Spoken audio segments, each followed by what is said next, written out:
আইন 2016 সেই আইনটা আমাদের রাজ্যে এখন পর্যন্ত সঠিকভাবে কার্যকর হচ্ছে না।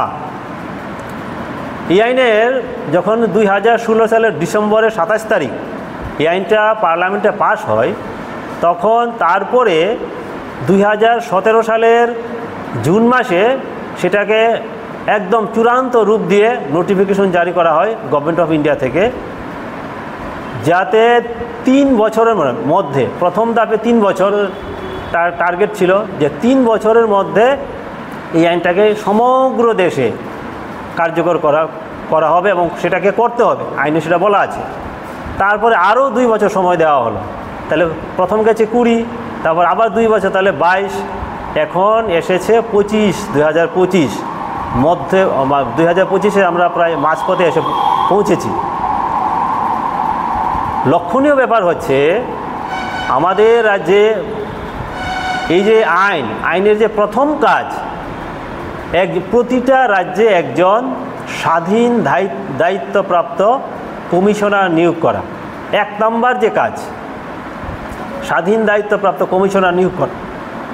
এই 1 নম্বর কাজটাই আমাদের রাজ্যে এখন পর্যন্ত হয়নি। দুর্ভাগ্য। 1 নম্বর কাজটাই যদি না হয়, তাহলে আমরা বা আপনারা সহজেই অনুমান করতে পারেন তো বাকি এই আইনের যে বাকি যে কাজগুলি সেটা কোন জায়গায় এসে পৌঁছেছে।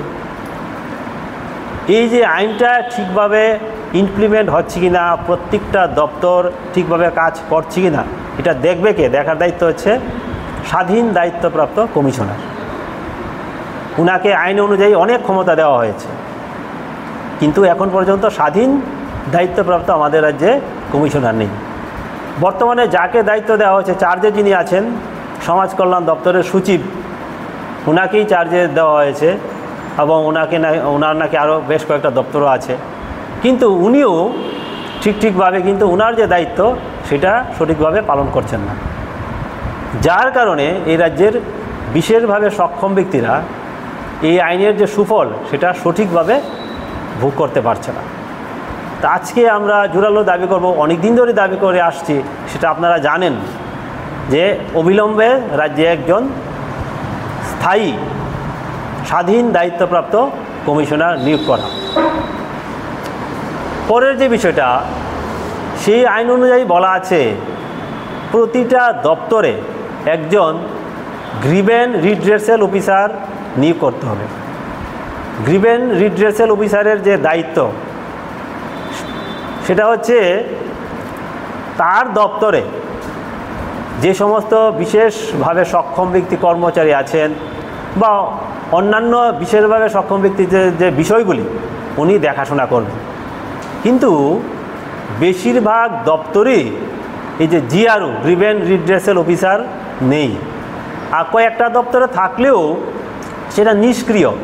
এবং আমরা বলেছি যে জিআরও থাকলে তো হবে না, সেখানে ডিসপ্লে বোর্ড লাগাতে হবে যাতে মানুষ বুঝতে পারে জিআরও কে। বেশিরভাগ দপ্তরই নেই, শিক্ষা দপ্তরে নেই, মানে স্কুল এডুকেশন, হায়ার এডুকেশন, স্বাস্থ্য, হ্যাঁ, এই দপ্তরগুলিতে নেই। এই 3টা দপ্তর তো গুরুত্বপূর্ণ, পূর্ত দপ্তর, এই দপ্তরগুলিতে নেই, আর বেশিরভাগ দপ্তরই নেই। আমরা জোরালো দাবি করব অবিলম্বে যাতে প্রত্যেকটা দপ্তরে জিআরও যাতে সরকার নিয়োগ করে। তারপরে যেটা হচ্ছে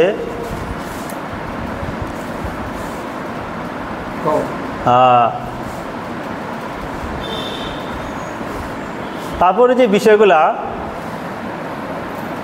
আপনারা জানেন যে এই যে আইন অনুযায়ী চাকরি এবং প্রমোশন, এই ক্ষেত্রে 4% সংরক্ষণ চালু আছে। কিন্তু আমরা লক্ষ্য করছি বিশেষ করে প্রমোশনের ক্ষেত্রে বেশ কিছু দপ্তর এই যে সংরক্ষণ সেটা মানছে না। এমনকি বিশেষভাবে সক্ষম ব্যক্তিদের যে প্রমোশনের ব্যাপারে সুপ্রিম কোর্টের একটা গাইডলাইন আছে, সেই গাইডলাইনও অনেক ক্ষেত্রে মানা হয় না। এমনকি কিছু কিছু দপ্তর যখন তাদের নিয়োগ করা হয়, নিয়োগের ক্ষেত্রে আমরা লক্ষ্য করি অনেক সময় যে বিশেষভাবে সক্ষম ব্যক্তিদের লোক যদি ঠিকভাবে না পাওয়া যায়, তারা সেই পোস্টগুলিকে সাধারণ ব্যক্তিদের দিয়ে পূরণ করে নেওয়া হয়। সেখানে কিন্তু আইনে বলা আছে এই পোস্টগুলি কিন্তু খালি রাখতে হবে। সেটা আমরা অনেক সময় লক্ষ্য করি, তারা সেটা খালি রাখে, সেটা আইনকে লঙ্ঘন করা হচ্ছে। আমি শুরু করছি।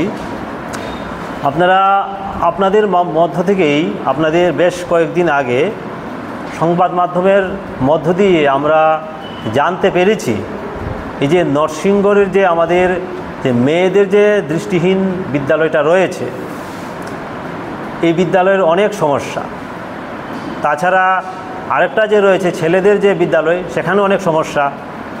এবং বিশেষভাবে সক্ষম ব্যক্তিদের যে অধিকার আইন 2016, এই তিনটা বিষয় নিয়ে আমরা আজকে আলোচনা করব। আমি প্রথমে যে আলোচনাটা দিয়ে শুরু করব সেটা হচ্ছে আমাদের যে দুইটা যে বিদ্যালয় রয়েছে, বিদ্যালয়ের যে বিভিন্ন সমস্যা রয়েছে, সেই সমস্যাগুলি নিয়ে প্রথমে আমি আলোচনা শুরু করছি। আমরা গত বেশ কয়েকদিন আগে আপনাদের মাধ্যমেই আমরা জানতে পেরেছি যে দৃষ্টিহীন বিদ্যালয়ে, বিশেষ করে মেয়েদের যে বিদ্যালয়টা রয়েছে, সেখানে অনেক ধরনের সমস্যা চলছে, দুর্নীতি চলছে। তা আপনাদের মাধ্যমে এই খবরটা শোনার পর সঙ্গে সঙ্গেই আমরা আমাদের সংগঠনের পক্ষ থেকে একটি প্রতিনিধি দল এই বিদ্যালয় পরিদর্শন করি। এই বিদ্যালয় পরিদর্শন করে আমরা যেটা বুঝতে পেরেছি, ছাত্রছাত্রী এবং বিদ্যালয় কর্তৃপক্ষের সঙ্গে আলোচনা করে ছাত্রছাত্রীরা যেই অভিযোগটা সাংবাদিক সম্মেলনে করেছিলেন যে তাদের নিম্নমানের খাবার দেওয়া হয়, সেটা সত্য। তারা আমাদের কাছে বলেছেন যে নিম্নমানের মাছ দেওয়া হয়, মেয়াদ উত্তীর্ণ হরলিক্স, ঘি বা আরও ইত্যাদি ইত্যাদি তেল, এগুলি দেওয়া হয়। যদিও সংবাদ মাধ্যমে বিষয়গুলি ওঠার পর দপ্তর কিছুটা পদক্ষেপ নিয়েছে, কিন্তু বিদ্যালয়ের যে মেইন যে সমস্যা, আমি তাদের সঙ্গে কথা বলে আরও জানতে পেরেছি যে এই বিদ্যালয়ে যারা পাঠরত শিক্ষার্থী যারা রয়েছেন, শুধু এই ক্লাস 9 থেকে 12 পর্যন্ত তাদেরকে কোনো সিলেবাস অনুযায়ী ব্রেইল বই দেওয়া হয়নি। নতুন সিলেবাস শুরু হয়ে গেছে প্রায় 5-6 বছর, আবার গত বছর থেকে আবার আরেকটা নতুন সিলেবাস শুরু হয়ে গেছে, নতুন বই। অথচ দৃষ্টিহীন বিদ্যালয়গুলির ছাত্রছাত্রীদের নবম থেকে দ্বাদশ শ্রেণী পর্যন্ত একটাও তাদেরকে সিলেবাস অনুযায়ী বই দেওয়া হয়নি। আমরা আজকের এই সাংবাদিক সম্মেলনের মাধ্যমে জোরালো দাবি করছি ও অবিলম্বে ছাত্রছাত্রীদের যাতে সিলেবাস অনুযায়ী ব্রেইল বইয়ের ব্যবস্থা করা হয়। আরেকটা বিষয় হচ্ছে, আমরা জানতে পেরেছি বিশেষ করে মেয়েদের স্কুলে এখন পর্যন্ত তাদের গত যে শিক্ষাবর্ষ গেছে 2024-25 যে শিক্ষাবর্ষ, যেটা গত 31শে মার্চ 2024 শেষ হয়েছে, তাদের মার্কশিট পর্যন্ত দেওয়া হয়নি গত বছরে। কি ধরনের স্কুল চলছে আপনারা বুঝতেই তো পারছেন, মার্কশিট দেওয়া হয়নি। তাছাড়া অনেক ধরনের সমস্যা। এই বিদ্যালয়ের শিক্ষক স্বল্পতা, আপনারা জানলে অবাক হবেন, কাগজে কলমে ত্রিপুরাতে 2টা বিদ্যালয় রয়েছে, ছেলেদের জন্য একটা, মেয়েদের জন্য একটা। শিক্ষকের অভাবে 2টা বিদ্যালয়কে গত 3 থেকে 4 বছর ধরে একসঙ্গে ক্লাস নেওয়া হচ্ছে। কেন শিক্ষক নিয়োগ হচ্ছে না কেন? ত্রিপুরাতে 2টা মাত্র বিদ্যালয়, সেই 2টা বিদ্যালয়কে সরকার পরিচালন করতে পারছে না। আমরা জোরালো দাবি করব এই 2টি বিদ্যালয় যাতে, যেহেতু অফিসিয়ালিভাবে কাগজে কলমে 2টা বিদ্যালয়, সেইভাবে যাতে 2টা বিদ্যালয়কেই সেইভাবে পরিকাঠামো গড়ে তোলা হয় এবং অবিলম্বে যাতে পর্যাপ্ত পরিমাণে শিক্ষক দেওয়া হয়। সেখানে আমরা জানতে পেরেছি যে তাদের এখানে বিষয় শিক্ষক, বিশেষ করে বাংলা, ইতিহাস সহ স্নাতক স্তরের শিক্ষক। মেয়েদের স্কুলের অবস্থা তো খুব করুণ, তাদের এখানে শিক্ষক নেই বললেই চলে। যার কারণে গত 3-4 বছর ধরে এবং ছেলেদের এবং মেয়েদের স্কুলটাকে একত্র করে ক্লাস নেওয়া হচ্ছে। যদিও হোস্টেল আলাদা আলাদা আছে, কিন্তু ক্লাস নেওয়া হচ্ছে একসঙ্গে। কেন? স্কুল যেহেতু আলাদা, 2টা স্কুল, তুমি সেটাকে দুইভাবে পরিচালনা করো, সেইভাবে পরিকাঠামো করে তুলো, কিন্তু তার দপ্তর সেটা করছে না।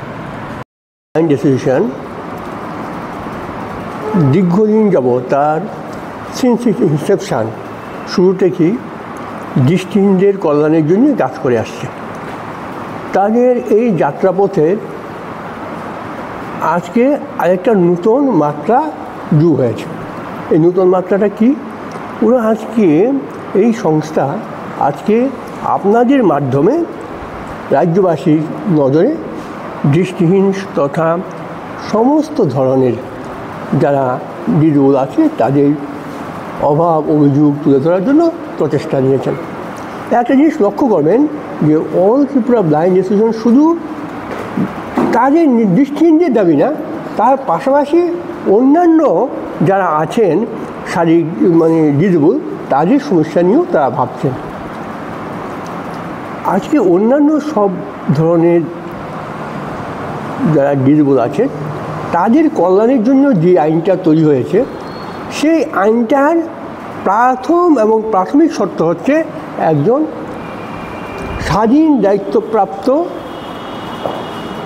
ইন্ডিপেন্ডেন্ট যাকে বলি আমরা একজন সচিব নিয়োগ করা। আমাদের রাজ্যে ওই আইনটা প্রয়োগ করার জন্য একজন স্বাধীন দায়িত্বপ্রাপ্ত সচিব নেই। যিনি আছেন ওনার সাথে আরও 10টা দপ্তর আছেন। তাছাড়া এই দপ্তরটা কমিশনার হিসেবে ওনাকে যে দায়িত্ব পালন করার জন্য ওনাকে যে আলাদা অফিস আলাদা পরিকাঠামোর দরকার, সেই পরিকাঠামো ওনাকে দেওয়া হয় না। এবং তাছাড়া নানা কারণে ডিসেবলড পার্সনদের যে এই আইনের সুফল থেকে তারা বঞ্চিত। এক কথায় এই আইনটা কাগজপত্রে আছে, এই আইনের যে মূল সুর, এই আইনের যে মূল স্পিরিট আছে, এই আইনের যে বিশেষ বিশেষ উপকারগুলি আছে যা ডিসেবলরা পেয়ে থাকেন, সেইটা থেকে তারা বঞ্চিত। কারণ তাদের কোনো সমস্যা হলে উনি দেখবেন, আমাদের মাননীয় সাধারণ সম্পাদক বলেছেন বিস্তারিতভাবে, আমি সেদিকে যাচ্ছি না। তবে এই দাবিটা অত্যন্ত যুক্তিসঙ্গত যে একজন স্থায়ী এবং স্বাধীন দায়িত্বপ্রাপ্ত একজন কমিশনার নিয়োগ করা অত্যন্ত জরুরি। সেই দাবিটা অল ত্রিপুরা ব্লাইন্ড অ্যাসোসিয়েশন বহুদিন যাবতীয় করে আসছে, কিন্তু সরকার সে ব্যাপারে ঘুমে আছেন যে ওরা এ সম্পর্কে they are sleeping over the issue, they do not take any action on it. এই হচ্ছে ঘটনা। সেকেন্ডলি যেটা বলছিলাম যে দৃষ্টিহীনদের সম্পর্কে একটা ব্যাপার যে তাদের অ্যাসেসিবিলিটি সম্পর্কে যে কথা, সেটা কিন্তু খুব অত্যন্ত ইম্পর্ট্যান্ট। ব্যাংকে তাদের যেতে হয়, নানা অফিসে যেতে হয়, বিভিন্ন জায়গায় যেতে হয়, বড় বড় বিল্ডিংয়ে যেতে হয়। সেইখানে তাদের যে যাওয়ার যে পথ সুগম, যাতে তারা সুন্দর স্বাভাবিকভাবে যেতে পারেন, তাদের যাওয়ার জন্য যে যে ব্যবস্থা করা দরকার বিভিন্ন দান বিভিন্ন পরিকে, সেই ব্যবস্থাগুলি আমাদের রাজ্যে করা হয় নাই। সুতরাং আগরতলা পৌর নিগম যখনই প্ল্যান দেয় বিল্ডিংয়ে, যখনই তারা এই সমস্ত ব্যাপারে অ্যাপ্রুভ করে, তখন এই জিনিসটা তাদের দেখার জন্য আমরা অনুরোধ করছি। এই জিনিসটা দেখার মূল কারণ দায়িত্ব হচ্ছে ডিসেবিলিটি কমিশনারের, কিন্তু কমিশনার তো he is sleeping over the issue. He does not take any step in regard to the development of the disable. সুতরাং বাধ্যই আমাদের মাননীয় সম্পাদক এই জিনিসে এই ব্যাপারটার উপর আপনাদের দৃষ্টি আকর্ষণ করছেন।